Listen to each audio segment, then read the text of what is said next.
Hey, it's me, I'm Scott. I'm a traditionally trained taxidermist with a passion for everything freaky, gory, weird, mutated. And we are right now in my studio taking a look at some of my stuff.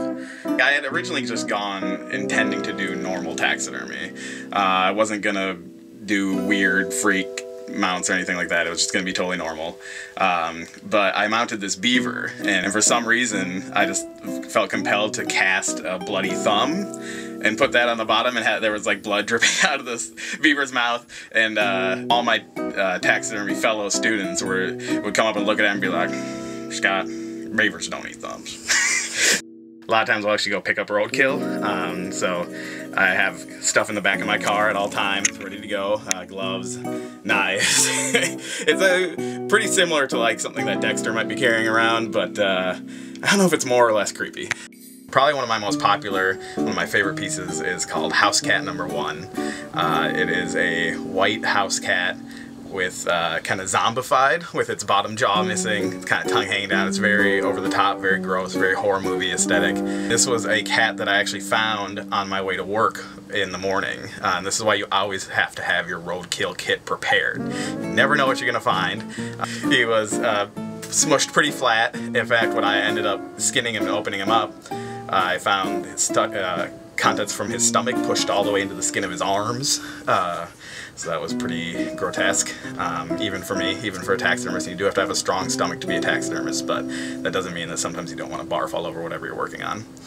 This is what I call a squirrelipede. That's a squirrel with like way more arms than he's supposed to have. You know, kind of inspired, I guess, maybe by the human centipede, like the human squirrelipede. But yeah, obviously his like mouth isn't attached to another squirrel's butt. But that would be something. Maybe I should do that. I'm Scott's girlfriend, Kathleen, and we've been together 4 years. And in 2008, he gave me this amazing piece. It's a squirrel ripping its heart out. So that's when I knew it was meant to be forever. Here we are. This is my dead animal freezer. Let's crack it open and see what's inside. Alright, we have a good selection of tasty morsels here. Notice that it is distinct and separate from the food freezer. It's by request of my girlfriend.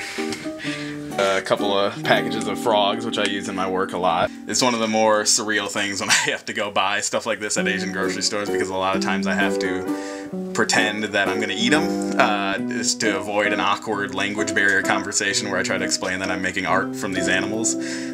So I've oftentimes been asked how I like to prepare my frogs, and I usually just say stir fry. Here we have, let's open it up. Let's get into it. That's a heady bouquet.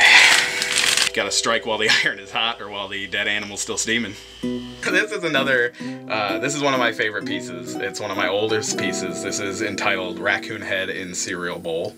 I just went into my mother's cupboard and found a bowl that was big enough for a raccoon head. And it apparently is this collectible limited print ceramic bowl from her favorite collection. So once again, taxidermy ruining lives at every turn.